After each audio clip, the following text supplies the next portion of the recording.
여러분 안녕하십니까? 광주광역시 선거방송 토론위원회가 주관하는 제8회 전국 동시 지방선거 광주광역시장 후보자 토론의 진행을 맡은 이영길입니다. 앞으로 4년 동안 광주광역시를 이끌 적임자는 누구일까요? 오는 6월 1일 유권자 여러분이 현명한 선택을 하는 데 도움을 드리고자 오늘 광주광역시장 선거에 출마한 각 후보의 공약과 정책, 그리고 자질을 비교 검증해보는 토론의 장을 마련했습니다. 오늘 토론회는 중앙선거방송 토론위원회 유튜브, 그리고 KBC 뉴스 유튜브와 네이버 TV를 통해서도 실시간으로 보실 수 있습니다. 아울러 오늘 토론은 광주광역시 선거방송 토론위원회가 선정한 의제를 중심으로 진행됩니다. 공직선거법에 따라 2명의 후보를 초청했는데요. 후보의 좌석과 발언 순서는 사전 추첨을 통해 결정됐음을 알려드립니다. 그럼 함께 토론할 2명의 후보를 소개해드리겠습니다. 먼저 기호 4번 기본소득당 문현철 후보입니다. 네, 광주 시민 여러분 안녕하세요. 저는 27 역대 최연소 광주시장 후보 문현철입니다. 반갑습니다. 네, 다음은 기호 5번 진보당 김주업 후보입니다. 네, 안녕하십니까. 반갑습니다. 네, 오늘 토론은 후보 간 공정한 토론을 위해 발언 시간을 엄격히 제한합니다. 주어진 발언 시간이 초과되면 마이크가 음소거된다는 점 유념하시기 바랍니다. 본격적인 토론에 앞서 각 후보가 광주광역시장에 도전하는 이유와 각오를 들어보겠습니다. 정해진 순서에 따라 문현철 후보부터 말씀해 주시죠. 발언 시간은 1분 30초입니다. 광주 시민 여러분 안녕하십니까? 저는 27 역대 최연소 광주시장 후보 기본소득당 4번 문현철입니다. 제게 광주는 친구들을 떠나보낸 도시입니다. 선거 때만 청년을 찾는 정치는 일자리 몇 개 만들어주면 청년이 떠나지 않을 것이라는 이런 낡은 해답에만 갇혀 있습니다. 청년들이 어떤 일을 하고 싶은지, 청년들이 하고자 하는 일을 위해 무엇을 해야 하는지 청년에게는 묻지 않았습니다. 변화없는 이 도시를 떠나야 하나 저도 고민했습니다. 하지만 고민 속에 제가 좋아하는 가게, 또 사랑하는 사람들이 떠올랐습니다. 광주를 떠나고 싶지 않았습니다. 그리고 더 이상 사랑하는 사람들을 광주에서 떠나보내고 싶지 않았습니다. 그래서 출마했습니다. 기본소득당 광주시장 후보 문현철이 누구도 소외되지 않는 도시, 떠나지 않아도 되는 도시 광주를 만들겠습니다. 감사합니다. 네, 이어서 김주업 후보 말씀해 주시죠. 발언 시간은 역시 1분 30초입니다. 광주 시민 여러분 안녕하십니까. 진보당 광주시장 후보 기호 5번 김주업입니다. 대통령 선거가 끝나고 뉴스를 보지 않는다는 분이 많습니다. 당분간 정치 이야기 하고 싶지 않다고도 하십니다. 그 심정 충분히 공감이 갑니다. 저도 그랬습니다. 그런데 지방선거를 앞두고 새로운 분위기가 느껴집니다. 광주 시민의 애정과 마음을 줄 수 있는 신선하고 실력 있는 대안 세력에 대한 열망이 느껴집니다. 물론 그 대안 세력이 국민의 힘이 아님은 자명한 일입니다. 거리에서 만나는 분마다 이제 진보당에게 기회가 왔다. 진보당 같은 정당을 키워야 한다고 말씀하십니다. 우리 진보당 후보들을 겪어보신 시민들은 이구동성 정말 한결같다, 진정성 있다, 헌신성 있다. 그 누구보다 부지런하고 능력 있다고 칭찬을 하십니다.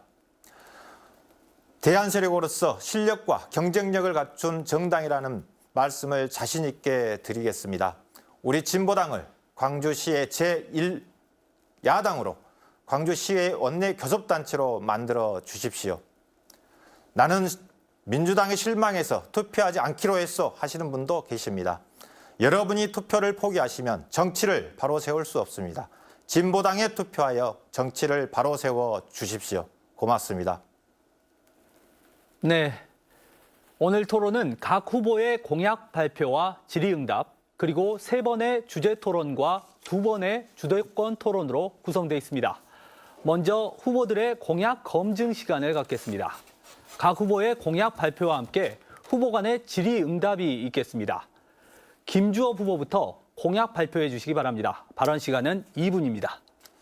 광주시장이 직접 고용하는 연봉 4천만 원짜리 공공형 일자리 3만 개를 만들어 민생을 해결하는 데 일조하고 새로운 일자리 창출 모델을 만들겠습니다. 광주시가 직접 20평대 아파트를 구입해 월 10만 원에 임대하는 청년 공공임대 아파트를 매년 2천 호 이상 공급하여 새롭게 출발하는 청년들의 주거 문제를 해결하겠습니다. 더불어 천정부지로 치솟는 아파트 값을 해결하는 새로운 모델을 만들겠습니다. 인구의 절반이 노동자입니다. 그 노동자로 인해 생계를 유지하는 가족을 포함하면 80%의 광주 시민이 노동자의 처우에 따라 자기 삶이 수준이 결정됩니다. 80%의 시민이 잘 살아야 농민도, 학생도, 자영업자도, 기업도 잘 살 수 있습니다. 광주시가 노동의 문제를 적극 해결하기 위해 노동부시장 제도를 도입하고 노동국을 설치하겠습니다. 군공항은 전남으로 이전이 아닌 폐쇄하겠습니다. 그 부지에 AI 시대에 걸맞는 미래형 도시 모델을 건설하겠습니다. 광주역에서 송정리까지 철도를 폐선하고 푸른 길로 조성하여 광주를 빛나는 생태 도시로 만들겠습니다. 광주 의료원을 설립하고 민간에 위탁된 시립병원을 직영하여 광주 시민의 건강을 지키겠습니다. 공공산후조리원 그리고 공공요양원을 설립해 저렴하고 수준 높은 돌봄 서비스를 제공하겠습니다. 네, 고맙습니다. 그러면 이번에 김주업 후보 공약에 대한 문현철 후보의 질문과 이에 대한 김주업 후보의 답변을 듣겠습니다. 문현철 후보의 질문 시간은 40초, 김주업 후보의 답변 시간은 1분 드리겠습니다. 먼저 질문하시죠.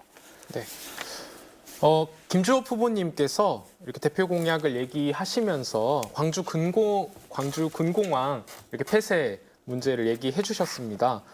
그런데 이제 그 광주 군공항 부지를 어떻게 이용하실 건지에 대해서 사실 지역 사회 내부에서는 이제 어떤 근처에 흐르고 있는 어떤 이런 물길을 살릴 수 있는 방안 같은 것들이 논의되고 있는 것으로 알고 있는데 여기에 미래형 도시 모델을 도입하시기로 그럴 예정이라고 하셔서 좀 더 자세한 설명을 해주시면 좋을 것 같습니다. 예, 미래형 도시라고 하면 앞으로 변화된 환경에 적절한 미래 그 도시를 건설하는 건데요. 단순히 AI 시대의 기술만 적용되는 것이 아니고 앞으로는 기후위기 시대에 대비해서 생태적인 자연환경적인 그런 도시가 어우러져야 되고 또 한편으로는 노동의 가치가 구현되는 그런 도시가 만들어야 된다고 생각을 하고 있어서 미래형 도시라고 하면 그런 것이 복합적으로 작용이 돼서 뭔가 인간이 인간답게 살 수 있고 인간의 존엄성이 가장 우선시되는 그런 도시를 저희는 이야기하고 있습니다. 네, 이번에는 문현철 후보의 공약을 듣는 시간을 갖겠습니다. 발언 시간은 2분입니다. 네. 예, 기본소득당 문현철의 첫 번째 핵심 공약은 모두 다 광주형 기본소득입니다. 광주형 기본소득은 광주에 있는 모든 아동, 청소년, 청년, 노인, 농어민에게 연 120만 원, 월 10만 원의 기본소득을 지급하는 정책입니다. 아동, 청소년, 청년에게는 공평한 출발선을, 노인에게는 노령연금에 더한 든든함을, 농어민에게는 모든 시민이 누리는 이 공공재를 생산할 충분할 그런 여력을 제공하도록 하겠습니다. 더불어 임기 내 모든 광주 시민에게 기본소득을 지급하는 것을 목표로 하고 있는데요.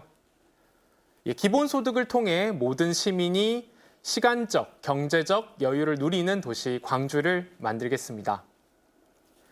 두 번째 핵심 공약은 모두가 춤추는 문화예술 도시 광주입니다. 말뿐인 예향도시가 아닌 이 진정한 창조의 본고장을 만들겠습니다. 창작수당을 통해 문화예술인들의 창작 활동을 지원하고 문화예술인들을 재난, 성폭력, 검열, 불안정한 노동 환경으로부터 지키겠습니다. 예술인들이 직접 자신들의 문화예술 생태계를 조성할 수 있도록 정보, 인력, 장비, 장소들을 제공하고 이 광주 시민들에게는 여유와 접근성을 확대하여 창작자와 소비자 모두가 춤추는 도시 광주를 만들겠습니다. 문화예술 베리어 프리를 통해 모두가 창작자, 관객이 되는 도시. 광주는 전국에서도 앞서가는 문화예술 선도도시가 될 것입니다. 네, 문현철 후보 공약에 대한 김주업 후보의 질문과 문현철 후보의 답변 듣겠습니다. 역시 질문 시간은 40초, 답변 시간은 1분입니다. 예, 기본소득에 대한 큰 취지에 대해서는 공감을 하고 있습니다. 10만 원씩 지원받은 계층에게 약간은 도움이 될 것이라고 봅니다. 근데 그렇다고 해서 근본적인 민생 문제를 해결할 수 있는지 이것에 대해서는 좀 궁금증이 있습니다. 이제 시작이니 앞으로 점차 확대하겠다고 하지만은 기본소득의 개념은 그 기본소득만으로 최저 생계가 유지되어야 실질적인 역할을 할 수 있다고 봅니다. 현재 최저임금 200만 원으로도 최저 생계가 어려운 것이 현실인데 10만 원으로 시작해서 언제 민생을 해결하는 수준이 될 수 있을지 후보님의 견해는 어떤지 궁금합니다. 네. 당연히 이 10만 원이 충분한 금액은 아닙니다. 하지만 지금이라도 광주시가 당장 지출할 수 있는 그런 범위 내의 예산 정책을 말씀드린 것입니다. 시민사회 합의를 통해서 저는 확대해 나가는 것이 필요하다. 그리고 몇십 년간 이어져온 이 선별 정책이 만들어낸 사각지대를 해소하는 문제 또한 저는 정말 중요한 문제라고 생각을 하고 있습니다. 10만 원을 어디에다가 쓰냐라고 얘기하실 수도 있지만 그만큼의 노동을 덜하고 그만큼 내가 하고 싶은 일을 할 수 있다고 생각하면 기본소득의 시작을 알리는 금액으로서 적지 않은 금액입니다. 저는 되려 진보당에 묻고 싶습니다. 농민수당 매월 150만 원 지급하겠다. 문화예술인 창작수당 100만 원 지급하겠다라고 하시는데 이것이 정말 현실적으로 가능한 금액인지를 나중에 좀 묻고 싶습니다. 네, 두 후보의 공약을 들어봤습니다. 이번에는 주제 토론 시간을 갖겠습니다. 사회자가 제시하는 주제에 대해 각 후보가 답변을 한 뒤 상호 토론을 하겠습니다. 먼저 주제 드리겠습니다. 광주형 일자리 정책 추진 과정과 대형 쇼핑몰 유치 논란에서 나타났듯이 지방정부가 추진하는 경제 정책을 둘러싸고 사회적 논란과 갈등이 발생하기도 합니다. 노동계의 동일 노동, 동일 임금 원칙과 소상공인들의 권익 침해를 최소화하면서 지역의 기업 투자를 촉진하고 일자리 창출을 할 수 있는 방안은 무엇인지 문현철 후보부터 답변해 주시기 바랍니다. 발언 시간은 1분 30초입니다. 네, 저는 광주의 사람들과 광주의 스타트업 중소기업에 투자하고 이 양질의 일자리와 투자 이익의 일부를 기본소득으로 다시 광주 시민들께 제공하는 공유지분형 공공투자 정책을 제안드립니다. 네, 높고 멋진 그런 건물 짓고 이렇게 기업이 들어와서 일자리 만들어주면 지역에 어떤 활력이 생길 것이라는 이 낡은 정치는 더 이상 해답이 될 수 없습니다. 기후위기와 디지털 전환이 이 불가피한 지금 외부 기업 유치의 관행을 넘어 이 광주의 기업과 사람에게 투자하는 정책이 필요한 시점입니다. 노동시장의 규모 자체가 줄어들고 있는 이때 이 기본소득과 새로운 산업 육성 정책으로 새로운 소득 분배 정책을 만들어 나가겠습니다. 네, 이어서 김주업 후보 답변해 주시죠. 발언 시간 역시 1분 30초입니다. 저는 기업을 유치해야 일자리가 생긴다는 이 관점에서 벗어나야 된다고 생각을 합니다. 기업의 투자 유치를 위해서는 광주시가 기업에게 행정적인, 재정적인 인센티브를 줘야 합니다. 대표적인 것이 광주형 일자리입니다. 그런데 광주시에서 세금을 수백억 쏟아붓고 앞으로도 지속적으로 세금을 투입해야 하지만은 현재 창출된 일자리는 600여 개밖에 늘어나지 않았습니다. 노동자는 같은 자동차 업계에 비해 임금의 절반만을 받고 있습니다. 결국 유일하게 돈을 버는 것은 기업뿐입니다.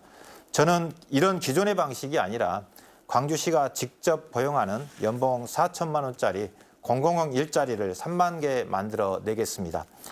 굴뚝산업은 사양산업이 되었습니다. 제조업 또한 기술 문명의 발달로 기계가 사람을 대신하는 시대가 되었습니다. 유일하게 수요가 있고 일자리를 늘릴 수 있는 분야는 공공 분야와 기후위기 분야라고 생각합니다. 그러나 공공 분야와 기후위기 분야는 이윤을 목표로 하는 사업이 아니기 때문에 기업이 적극적으로 일자리를 만들어내지는 못합니다. 광주시가 직접 고용하고 일자리를 만들어내는 것이 정답입니다. 광주시가 직접 고용하는 연봉 4천만 원짜리 공공형 일자리 3만 개, 이것이 우리 진보당의 일자리 창출 방안입니다. 네, 이번에는 보충 질문과 답변을 듣겠습니다. 먼저 문현철 후보가 40초 동안 질문하고 김주업 후보가 1분 동안 답해 주시기 바랍니다. 네, 김주업 후보님의 이 공공형 일자리 정책에 대해서 좀 묻고 싶습니다. 이 4천만 원에 3만 개 일자리를 만든다는 건 어림잡아도 1.2조 원의 예산이 들어가는 정책입니다. 광주 예산이 16.9%를 차지하는 큰 돈이고요. 고용과 이직, 훈련, 매칭, 감독 등 추가적인 비용 소요가 지금 예상이 되는 상황에서 이게 광주의 현 예산으로서 실현 가능성이 있는 정책인지 또는 시민들이 예산 부담을 지지 않고 가능한지 제가 보기에는 지출 구조 조정이 불가피한 정책으로 보이는데요. 어떤 사업들을 줄이실 계획이신지도 말씀해 주시면 좋을 것 같습니다. 예, 일단 연봉 4천만 원짜리 3만 개 하면은 단순 계산은 1조 2천억 원인데요. 이 1조 2천억 광주시가 예산으로 다 소요하는 건 아니겠죠. 물론 이제 일자리를 만들게 되면 수익자 부담의 원칙에 의해서 그 수익을 받는 사람들이 부담하는 그 비용이 있을 것이고 저희가 추산하기로는 임금의 전체 임금 중에 약 60% 정도 이 정도를 광주시 예산에서 부담하게 되면 나머지는 수익자 부담 원칙에 의해서 들어온 그 수입으로 커버가 가능하다 이렇게 생각을 하고 있고요. 저희가 뭐 사업을 줄인다 이런 것은 아직 구체적인 검토는 아직 하지 못했지만은 광주시 예산을 보게 되면 불효불급하게 불필요하게 사용되는 예산들이 굉장히 많이 있습니다. 그래서 예산 연말에 정산을 해보면 많은 돈이 또 남게 되기도 하죠. 그런 돈들을 충분히 사용할 계획입니다. 네, 이어서 김주업 후보 40초 보충 질문해 주시고요. 문현철 후보 1분 답변해 주시기 바랍니다. 예, 광주시장의 유력 후보들이 광주 일자리 문제 해결 방안으로 AI 산업단지 유치를 공약으로 내걸고 있습니다. 여기에는 막대한 세금이 투입되어야 합니다. 또 AI 산업은 노동 집약적 산업이 아니기 때문에 파생된 일자리를 포함하더라도 늘어나는 일자리는 많지 않을 것으로 예상이 됩니다. AI 시대의 특징은 무인화입니다. 때문에 일자리가 대폭 축소되는 것은 필연적입니다. 진보당은 AI 시대에도 노동자가 일자리를 잃지 않고 삶을 유지할 수 있는 것에 더 중점을 두고 있는데 후보님은 이에 대한 견해와 대안이 있으시다면 한번 듣고 싶습니다. 네, 저는 그런 시대가 일자리가 없어지는 시대가 오는 시대야말로 정말 기본소득과 같은 소득 보장이 필요한 시대라고 생각을 합니다. 사실 이전의 정치들은 이 소득 보전의 방식을 어떻게든 일자리를 만들어내겠다라는 방식으로 해결을 하려고 하고 있는데 사실 소득 보전이 필요한 부분에서 소득 보전을 해주면 되는 부분이지 저는 일자리를 막 더 이렇게 찍어내겠다라고 하는 방식은 사실 요즘 청년 세대들이 보기에도 그 찍어내는 일자리들을 정말 청년들이 하고 싶어 할까? 이전과는 다르게 지금의 청년 세대들은 단순히 일자리 만들어주겠다가 아닌 빵만 주면 된다가 아닌 장미도 필요한 그런 세대입니다. 그래서 저는 이런 기본소득, 광주형 기본소득을 통한 어떤 기본소득의 시작이 그에 대한 적당한 해답이 될 수 있을 것이라고 생각합니다. 네, 이번에는 주도권 토론 시간을 갖겠습니다. 각 후보가 차례대로 4분씩 주도권 시간을 갖고 주제에 대한 제약 없이 자유롭게 질문하고 답변하는 방식인데요. 주도권을 가진 후보는 상대 후보에게 최소한 30초의 답변 시간을 보장해 주시기 바랍니다. 또한 상대 후보에 대한 인신공격성 발언과 비방은 삼가 주시길 바랍니다. 먼저 김주업 후보에게 토론의 주도권을 드리겠습니다. 총 시간은 4분입니다. 예, 먼저 모든 일자리가 없어지고 정부나 또 자치단체에서 지급하는 기본소득으로만 생활하는 시대가 오면 얼마나 좋겠습니까마는 그런 것은 불가능하다고 생각을 하고 있고 일자리를 찍어낸다는 것이 아니고 거기에 대한 노동시간을 대폭 단축해서 일자리를 나누고 대신에 임금이 감소되지 않는 이런 정책들을 국가와 사회가 만들어야 된다고 하는 것이 우리 진보당의 생각이고요. 저는 20년간 행정의 일선에서 근무했고 공직사회를 가장 비판적으로 분석하고 행정개혁을 위해서 노력한 전국 공무원노동자부의 위원장을 2번 했습니다. 그래서 행정이 어떻게 작동하는지, 무엇이 문제인지, 또 어떻게 하면 이 행정이 시민을 위한 행정으로 작동되는지를 가장 잘 알고 있는 것이 후보로서의 강점이라고 생각을 합니다. 그래서 문현철 후보님은 시장 후보로서 어떤 강점을 가지고 계신지 어필할 시간을 드리도록 하겠습니다. 네. 제가 바로 하면 되는 거겠죠? 네. 예, 어필할 시간을 주셔서 정말 감사합니다.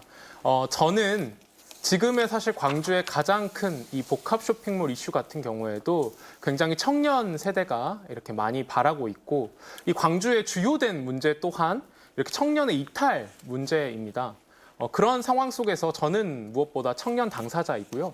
그리고 27년간 이 광주에서의 삶이 그동안 정치로부터 소외되어 왔던 이들과 함께 했었습니다. 지금도 각화주공 아파트에 대다수의 노인과 노약자, 이웃들이 있는 그런 마을에서 함께 살고 있고요. 그리고 인디 뮤지션으로 그동안 이렇게 정치가 주목하지 않았던 예술인 출신이기도 합니다. 네, 그래서 이 광주시가 앞으로 나아가야 할 미래가 저는 5.18 민주인권의 그런 도시로서 어느 누구도 소외하지 않는 모두가 이렇게 잘 살아갈 수 있는 그런 도시를 만들어야 된다고 생각을 하고 그런 지점에서 저는 당사자로서 굉장히 적합한 후보일 수 있다는 점을 저도 어필하겠습니다. 예, 잘 들었습니다. 자, 우리 진보당은 박근혜 정권에게 해산당해서 국회의원과 시의원직을 박탈당하는 억울함을 경험했습니다.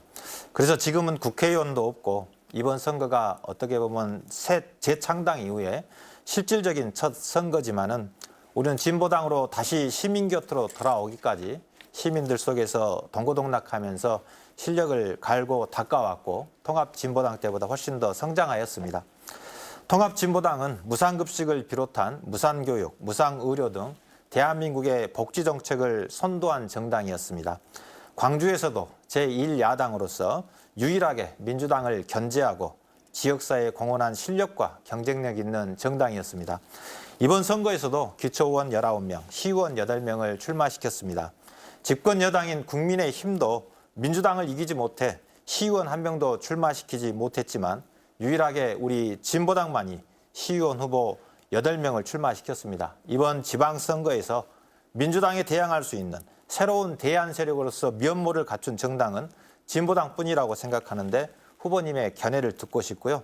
더불어 더 큰 진보를 위해서 기본소득당과도 연대하고 힘을 모으고자 하는 것이 진보당의 바람인데 후보님의 생각은 어떠신지 듣고 싶습니다. 네, 저는 사안별로 저희 진보 정당들이 동의하고 같이 연대하고 그런 지점들이 충분히 있을 수 있을 거라고 생각을 합니다. 그리고 그러한 어떤 연대들이 또 이 지역에서 계속 오래 정치를 해오고 있는 민주당의 그런 어떤 정치 세력들을 저희가 견제할 수 있을 거라고 생각합니다. 네, 그럼 바로 이어서 문현철 후보에게 토론의 주도권을 드리겠습니다. 총 시간 역시 4분입니다. 네. 일자리 3만 개 공약에 관해서 사실 좀 더 묻고 싶은 것들이 있습니다. 어제 이제 시의회 비례대표 토론회를 제가 들었는데요. 거기에서는 3만 개의 일자리의 대부분이 좀 돌봄 일자리이다 라고 했는데 그게 돌봄 일자리가 대부분인 게 맞나요? 아니, 그렇지는 않습니다. 네네. 그렇지는 않군요. 예.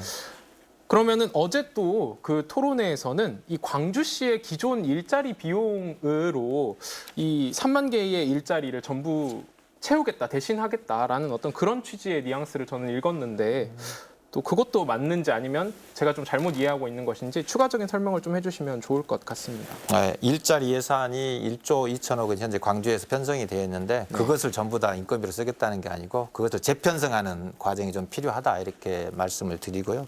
또 일자리가 뭐 돌봄으로 다 채우겠다 이런 게 아니고 돌봄도 주요하게 아마 일자리를 차지할 게 될 것 같고 또 공공병원이나 공공산후원, 조리원 이런 데도 필요할 것 같고 또 학동 참사 또 여러 참사 이후에 안전에 대한 요구가 높아졌기 때문에 안전을 관리하고 감독하는 그 인원이 매우 그 요청이 되고 있습니다. 그런 것뿐만 아니라 기후위기 시기에 대비해서 광주 기후위기 비상행동에서 이야기하는 뭐 새로운 탄소 중립 도시로 가는 데 있어서 산업의 전환이랄지 이런 데 필요한 일자리가 2만 3천 개 정도가 또 요구되고 있습니다. 이런 것들을 전부 포함하면 3만 개가 아니라 10만 개도 만들 수 있다. 다만 현재 광주시의 예산으로서 그렇게 만들 수 없기 때문에 저희가 3만 개 정도를 말씀드렸다 이렇게 생각하시면 될 것 같습니다. 예. 그러면 이 사실 공공 일자리 3만 개가 청년 일자리의 어떤 대안으로서 제안을 해주시는 걸로 알고 있는데요. 지금 보시면 광주의 청년 인구가 40만 가량입니다. 이 중에 60%인 24만이 지금 취업 중인 것으로 나타나고 있고요. 그럼 이제 16만이 남는데 이 3만 개의 일자리로 일자리 문제가 해결될 수 있을 것이라고 생각을 하시는지 궁금합니다. 왜냐하면 이 연봉 4천만 원의 일자리 3만 개라고 하는 것은 사실 지금 현 상황에서 봤을 때 청년들에게 굉장히 좋은 일자리이잖아요. 그런 상황에서 뭐 지금 사실 청년들은 대부분 취약 일자리에 놓여 있고 다수가 이직이 일어날 것이라고 저는 보고 있습니다. 그러면 그것은 어찌 보면 새로운 일자리의 창출이 아닌데 어떤 이런 대책을 가지고 계신지 궁금합니다. 예, 일단 일자리 3만 개에는 모든 게 청년들 일자리는 아니고요. 네. 여기에는 청년들 일자리를 포함하고 있고 현재 돌봄이나 이런 데에서는 또 노인 일자리, 또 중년의 일자리가 다 포함되어 있는 숫자가 3만이다 말씀을 드리고 물론 이 숫자로 광주시 청년들의 모든 일자리 문제를 해결할 수 없습니다. 해결할 수 없고 기본소득당에서도 이야기하듯이 기본소득 10만 원으로 해결할 수 없다.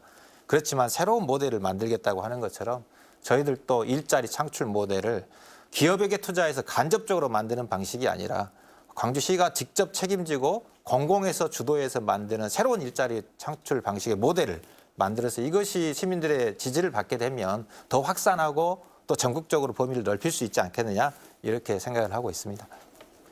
네. 그리고 마지막으로 예산 관련해서 하나만 좀 묻고 싶은 게 있는데요. 네, 이 일자리 3만 개 1.2조 원에 그 뭐 농어민수당 월 150만 원 그리고 문화예술인 창작수당 100만 원을 약속을 하셨는데 이러려면 7.500억 원이 더 필요한 상황입니다. 이러한 상황에서 어떤 공약 실천의 현실성이 있는지 그것을 짧게 좀 묻고 싶습니다. 7,500억이면 광주시 예산의 한 1% 정도 되는 걸로 알고 있습니다. 문화예술인에게 주는 기본수당 100만 원 곱하면 약 600억에서 700억 정도 되는데 이 정도면 시에서 충분히 감당할 수 있지 않을까요? 네, 다음번 주도 토론에서 계속해서 또 듣겠습니다. 여러분은 지금 광주광역시 선거방송토론위원회가 주관하는 제8회 전국 동시지방선거 광주광역시장 후보자 토론회를 보고 계십니다. 이번에는 두 번째 주제 토론 시간을 갖겠습니다. 먼저 주제들입니다. 지난해부터 전남과의 행정통합이 논의되고 있습니다. 그런데 아직까지는 별다른 진전이 없고 경제통합을 먼저 추진하자는 신중론이 우세한 상황입니다. 전남과의 행정통합을 비롯해 시정 운영의 효율과 책임을 강화할 수 있는 구체적인 실행 방안은 무엇인지 문현철 후보부터 답변해 주시기 바랍니다. 발언 시간 1분 30초입니다. 예. 수도권에 빨려 들어가지 않기 위해서는 이 주변에 지방 거점 도시들이 뭉쳐야 합니다. 주민들이 살기 좋은 도시의 역량 강화가 필요합니다. 이를 위한 행정 통합과 지역 중심 거점 육성이 이루어져야 합니다. 하지만 대부분이 교통 인프라와 부동산 인프라 설치에만 머물고 있습니다. 거버넌스의 질 제고 방안은 물론 이 대규모 인프라 구축 사업의 의미도 지니지 못하게 되는 것입니다. 결국엔 지역의 땅을 가진 사람, 건설업에만 혜택이 집중되게 되고 지역민의 실질적인 이익은 줄어들게 됩니다. 저는 개발 이익을 누군가가 독점하는 것이 아닌 모든 광주의 지역민들이 나눌 수 있어야 한다고 생각합니다. 건설과 인허가로 인한 개발 이익을 환수하고 이 공유 지분 형태의 펀드를 도입해서 신산업의 지분을 가져가는 시스템을 통해 이 지역민들이 기본소득으로 직접적인 혜택을 누릴 수 있도록 하겠습니다. 직접적인 소득 보존과 누구도 소외되지 않는 이 기본소득을 통해 이제는 사람에게 투자하는 정치를 시작하겠습니다. 네, 이어서 김주업 후보에게 듣겠습니다. 발언 시간 역시 1분 30초입니다. 예, 지방정부의 거버넌스의 질을 높이기 위해서는 광주와 전남이 하나의 컨트롤 타워에 의해서 종합적이고 균형적인 계획과 집행이 필요하다고 생각합니다. 현재는 광주는 광주대로, 전남은 전남대로 각자 자기 지역 중심으로 행정을 하기 때문에 광주 군공항 문제가 해결되지 않고 서로 핑퐁하는 현상도 발생을 합니다. 광주와 전남이 서로 싸울 게 아니라 군공항을 폐쇄하는 것으로 방향을 정하고 광주와 전남의 행정력과 광주 시민과 전남 도민의 민심을 합치면 반드시 해결할 수 있는 일이라 생각합니다. 진보당은 광주와 전남을 넘어서 전북까지 포함한 호남권을 광대역 생활권으로 통합하는 안을 구상하고 있습니다. 각 지역별 특색과 장점은 최대한 살리고 단점은 서로 보완하는 시스템을 구축하는 것이 필요합니다. 하지만 통합에는 공론화와 많은 절차가 필요하고 통합에 따른 부작용을 사전에 걸러내기 위해서는 과도기적인 각 시도지사, 시도의원과 또 시도민, 전문가가 참여하는 호남 새로운 100년 특별위원회를 설치해서 호남 전체의 발전을 위한 설계와 집행을 해 나가도록 하겠습니다. 네, 이번에는 보충 질문과 답변을 듣겠습니다. 먼저 문현철 후보 40초 보충 질문과 김주업 후보 1분 답변해 주시기 바랍니다. 저는 사실 이 지점에 대해서는 딱히 보충 질문을 드릴 것은 없는 것 같습니다. 그러면 추가적으로 김주업 후보에게 1분 정도 더 설명할 수 있는 기회를 드리겠습니다. 쓰시겠습니까? 아니 저도 마찬가지로. 예. 네, 그러면 이어서 김주업 후보가 40초 동안 질문하고 문현철 후보가 1분간 답변하는 시간 갖겠습니다. 예, 앞에서도 말씀드렸습니다만 진보당은 광주 송전군공항은 전남으로 이전하는 것이 아니라 폐쇄해야 된다. 그리고 민간공항은 무한으로 통합해야 된다고 해법을 제시하고 있습니다. 군공항 문제가 해법을 찾지 못하는 것은 광주와 전남이 각각의 광주 전남 전체를 보지 않고 자기 지역 생각만 하고 있기 때문에 발생한 일이라고 생각을 합니다. 입장을 바꿔서 전남에 있는 군공항을 광주에서 받으라고 하면 받을 수 있겠습니까? 그래서 이전을 전제로 하면 이 문제는 해결되지 않는다. 그래서 후보님께 묻고 싶은 것은 군공항 관련해서 진보당 해법에 대해서 찬성하시는지 또는 반대하시는지 듣고 싶습니다. 저는 이 말씀해 주신 것처럼 정말 광주가 예를 들어서 반대의 상황에서 군공항을 받아야 하는 상황이었다면 저희도 충분히 지금처럼 거부했을 겁니다. 하지만 저는 이 군공항의 문제가 해결되고 있지 않는 것은 결론적으로는 또 예산 문제가 있다고 생각을 합니다. 대구시 군공항 이전 문제도 그렇고 결론적으로 어떤 시설을 이전하는 데 있어서 그만큼 충분한 어드밴티지를 지급하지 않기 때문에 사실 지금의 이러한 문제들이 일어나고 있는 것이라고 저는 생각을 하고요.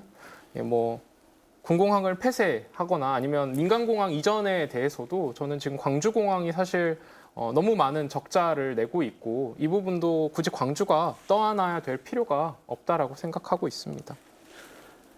네, 그럼 계속해서 주제 토론 이어가겠습니다. 최근 광주광역시에 대형 붕괴 사고가 잇따라 발생하면서 재발 방지 대책 마련이 시급하고 고령화 시대에 걸맞은 지역 의료 체계를 갖추어야 한다는 주장이 제기되고 있습니다.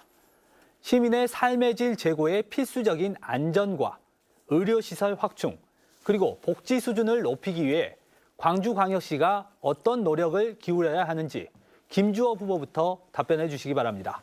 발언 시간 1분 30초입니다. 예, 오늘 오전 임동 건설 현장에서 안타깝게도 한 분의 노동자가 사고로 돌아가셨습니다. 고인의 명복을 빌며 또 유족들에게 위로의 말씀을 드립니다. 철저한 진상규명과 진상에 따른 합당한 조치, 그리고 철저한 재발 방지 대책이 마련되기를 촉구합니다. 지난해 광주에서는 일어나지 않았어야 될 참사가 일어났습니다. 학동과 하정동 참사입니다. 광주시 전체가 애도의 분위기를 넘어서서 참담한 심정이었습니다. 그 어느 때보다 안전에 대한 요구가 높아지고 있습니다. 더 안전한 사회를 위해서 국가적으로는 건설안전특별법을 제정해야 합니다. 그리고 너무나 부족한 중대재해처벌법을 강화해야 합니다. 광주시 차원에서는 부실공사와 사고의 원인이 되고 있는 최저낙찰제를 폐지하겠습니다. 적정낙찰제를 전면 도입하겠습니다. 최저낙찰제는 건설사가 이윤을 최대한 남기기에 건설 비용을 절감하는 데 주력하게 됩니다. 당연히 안전은 뒷전이 됩니다. 물론 건축물도 부실하게 지어집니다. 직접 적정낙찰제 도입과 안전관리 강화를 통해 안전한 광주를 만들겠습니다. 두 번째는 민간 회사가 관리하고 있는 건설 현장의 안전관리 감독을 광주시가 직접 책임지겠습니다. 광주 시민의 안전은 광주시가 직접 책임지는 것이 당연한 것이기 때문입니다. 네. 이어서 문현철 후보 답변 듣겠습니다. 발언 시간 1분 30초입니다.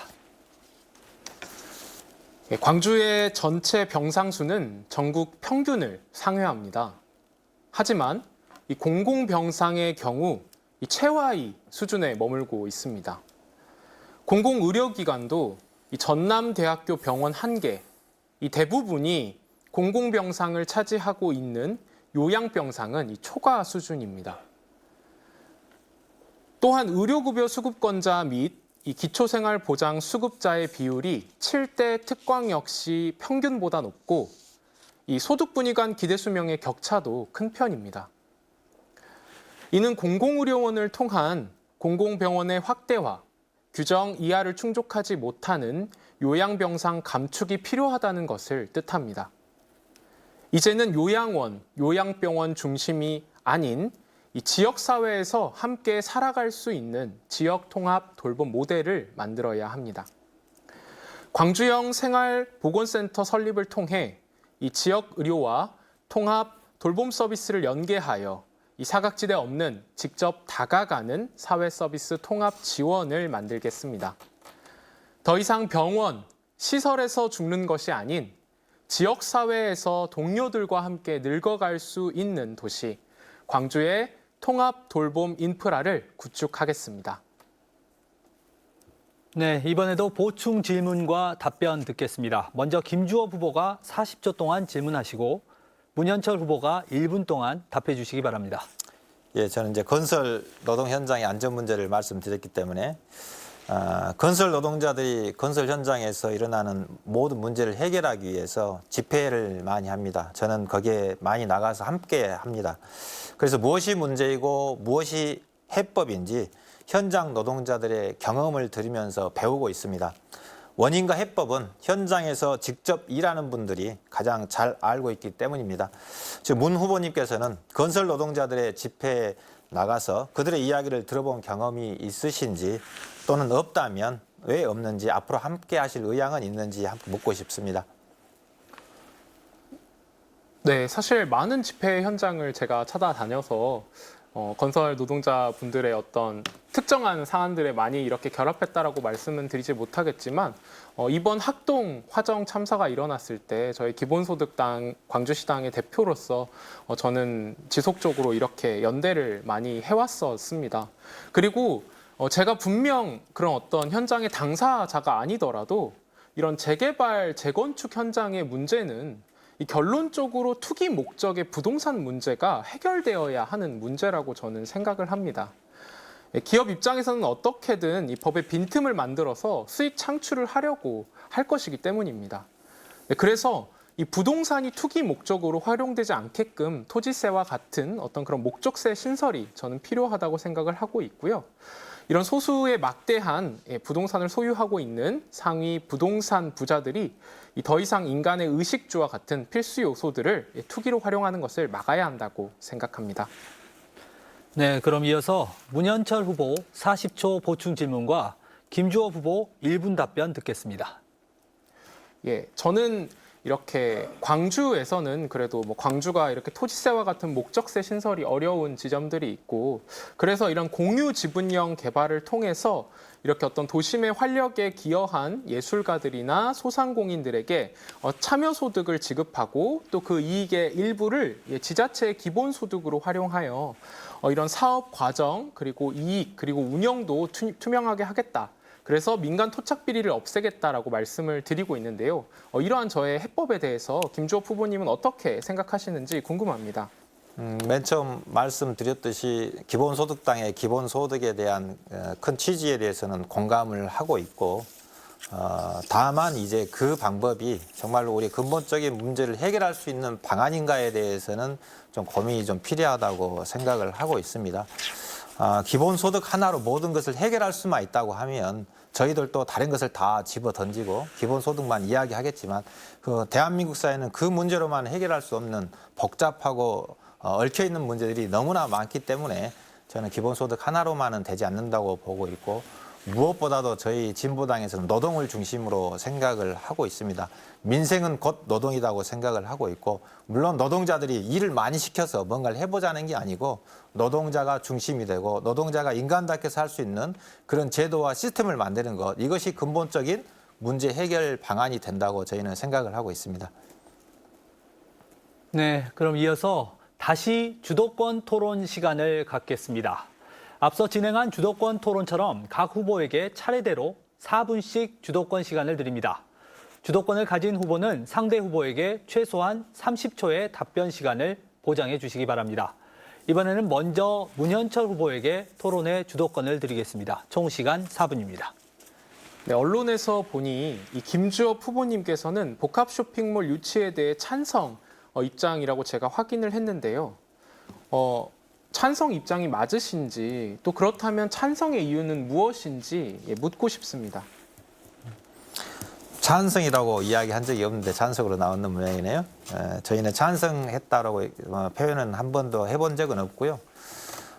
복합 쇼핑몰이 들어오게 되면 지역의 중소 자영업자들, 상공인들의 피해가 불보듯이 뻔하다 이렇게 말씀을 드렸고 또 하나는 그들이 이야기하는 단순히 물건을 많이 파는 뭐 거대한 쇼핑몰 이런 거에 대해서는 분명히 반대한다. 근데 이 문제는 복잡한 문제이기 때문에 광주 시민들의 이야기를 좀 더 들어봤으면 좋겠고 혹시라도 복합 쇼핑몰을 유치한다 하더라도 거기에는 대기업이 들어와서 이익을 내고 이것을 빼가는 게 아니고 거기서 발생되는 이익들이 지역사회로 환원되는 구조를 만드는 것을 전제로 그리고 그 안에서 비정규직이 없고 또는 노동의 가치가 또는 생태적 가치가 실현되는 것을 전제로 해서 설립이 된다고 하면 그때는 저희들도 적극적으로 한번 검토해보겠다. 이것이 저희 입장이었습니다. 네. 그래서 어떤 문화적 요구를 이렇게 충족하는 복합 문화 타운에 대한 이야기를 정책에서 담아주신 것 같은데요. 그렇다면 근데 저는 이 복합 문화 타운 정책을 보면서 이것이 어떤 문화 생산자나 소비자들의 현장의 목소리가 담기지 않은 그냥 기존의 어떤 정치들이 익숙하게 해오던 그런 어떤 뭐 더불어민주당의 강기정 후보님도 그렇고요. 관이 주도해서 그냥 이렇게 짓고 보겠다는 정책인지 김주호 후보님의 의견이 궁금합니다. 아니 뭐 그렇게 말씀은 아니고 네네. 그래서 아까 말씀드렸듯이 여러 공론화 과정이 필요하다라고 이렇게 말씀드린 거고 거기에서 문화 그 복합 쇼핑몰이라고 하는 소위 이제 표현이 그런데요.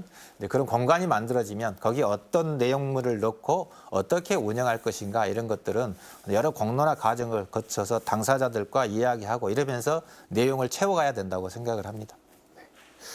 그래서 복합 쇼핑몰 얘기가 나온 김에 이 문화예술 정책에 대해서 조금 더 얘기를 나눠보고 싶습니다.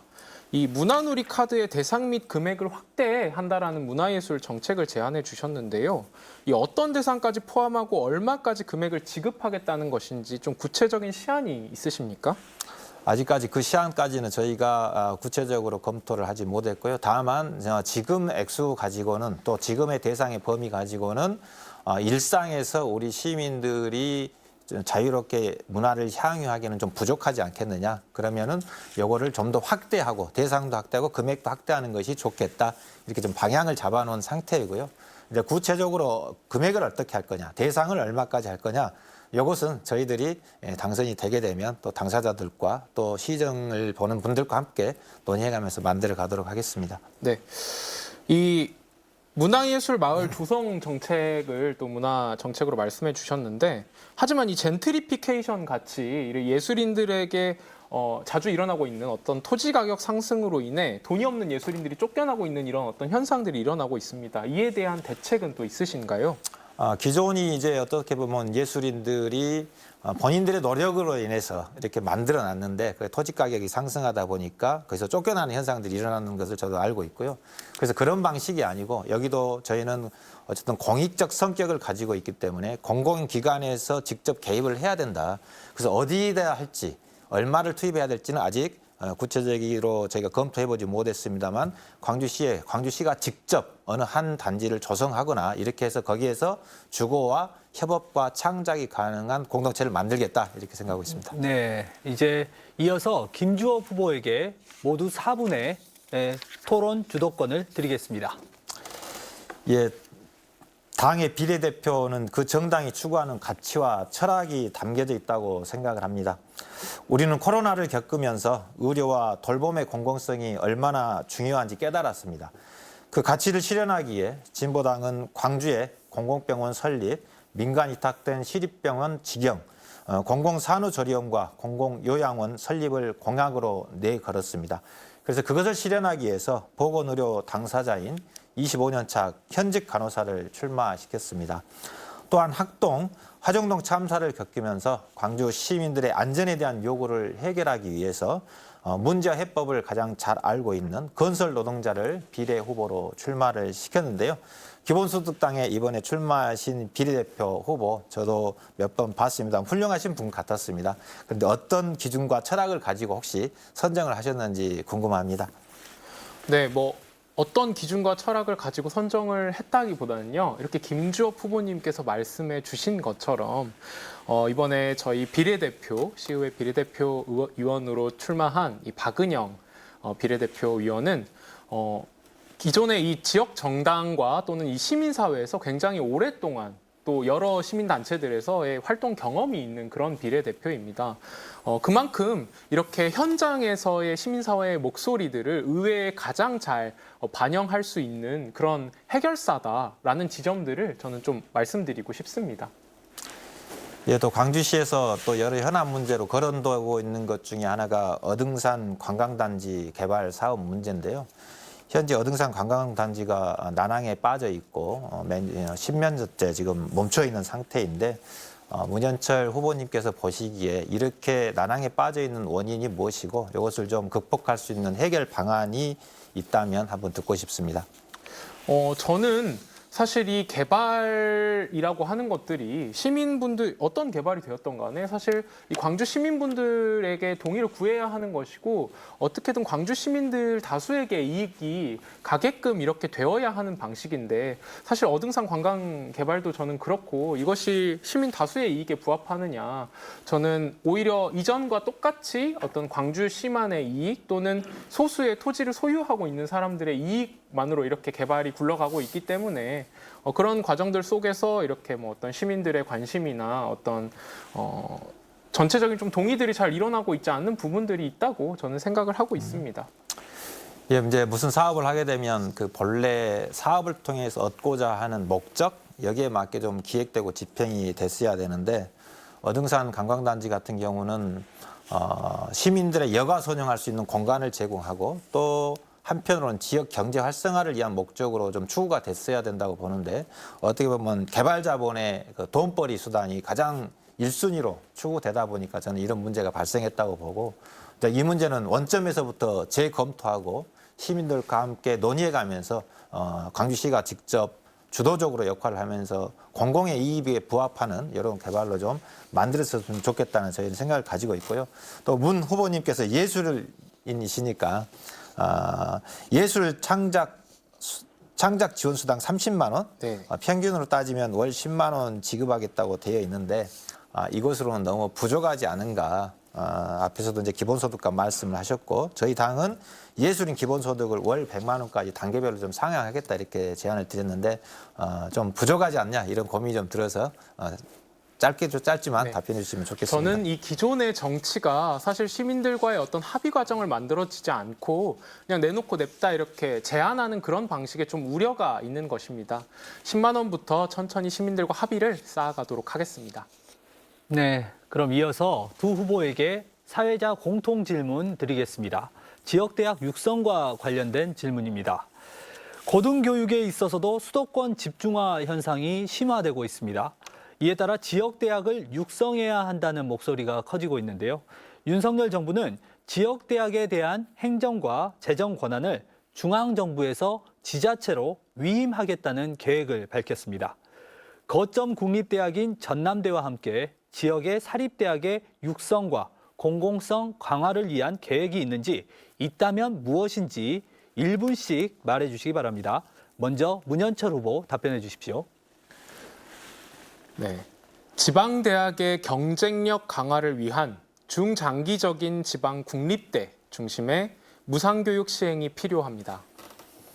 허나 윤 정부 들어 이 지방대학의 책임을 지자체에게 돌리려는 시도가 이루어지고 있고 이에 대해 단호히 고등교육 국비 직접 지원과 연구 지원 강화 등을 요구하겠습니다. 이외에도 대학이 이제는 지역사회의 평생교육 실현을 위한 거점으로 4차 산업혁명 시기 변화하는 산업구조의 필수적인 공공 역할을 수행하도록 만들겠습니다. 네, 그럼 이어서 김주호 후보 다시 1분 드리겠습니다. 예, 학령 인구가 감소하기 때문에 어쨌든 대학들의 여러 가지 문제가 발생하고 있고 대학에 대한 대책을 세우는 것은 필수 불가결한 일이라고 생각을 합니다. 수도권에 집중돼 있는 이 경쟁력과 지역의 교육 경쟁력을 높이기 위해서는 지역에 있는 국공립대학교의 경쟁력을 대폭 강화하는 것이 필요한데요. 윤석열 정부에서 이야기하는 것처럼 이것을 지방 정부에다가 이양을 하게 되면 그 역할을 충분히 할 수 없다. 만약에 지방 정부 이용하려고 하면 거기에 걸맞는 충분한 예산과 함께 내려보내서 지방에서 자율적으로 독창성에 맞게 해야 된다라고 보는데 지금 그런 구조가 되어 있지 않고 책임만 넘기는 것이기 때문에 이것은 대학을 오히려 황폐화시키는 일이라고 생각을 하고 있고 각 국립대학을 국가가 직접 경쟁력을 높여서 교육 경쟁을 높이는 것 그리고 사립대학도 마찬가지로 국가가 직접 개입해서 많은 예산을 투입해서 공공화시키는 것이 저는 필요하다고 생각을 합니다. 네, 이어서 두 후보에게 사회자 공통 질문 하나 더 드리겠습니다. 지역산업 육성에 관한 질문입니다. 윤석열 정부가 광주광역시에 AI 특화 데이터 센터와 차세대 슈퍼컴을 도입하겠다는 의지를 밝혔습니다. 이와 같은 중앙정부가 추진하는 사업과 함께 군공항 부지를 활용한 투자 유치 등 광주광역시가 지역산업 육성과 경제 활성화를 위해 어떠한 협치 노력을 기울여야 하는지 말씀해 주시기 바랍니다. 시간은 1분입니다. 김주호 후보 답변해 주십시오. 저는 이제 AI 산업단지가 광주에 유치돼서 AI 산업의 중심 도시가 되는 것에 대해서 약속을 잘 지켰으면 좋겠습니다. 그렇지만은 그걸 통해서 뭔가 광주시가 뭔가 경제가 활성화된다 이렇게 생각하고 있지는 않습니다. 저희가 더 중점을 두고 있는 것은 앞전에도 말씀드렸듯이 AI 시대가 오게 되면 변화될 환경에 맞게 우리 국민들과 시민들이 인간답게 살 수 있는 시스템을 만드는 것이 훨씬 더 중요하다고 생각을 하고 있고요.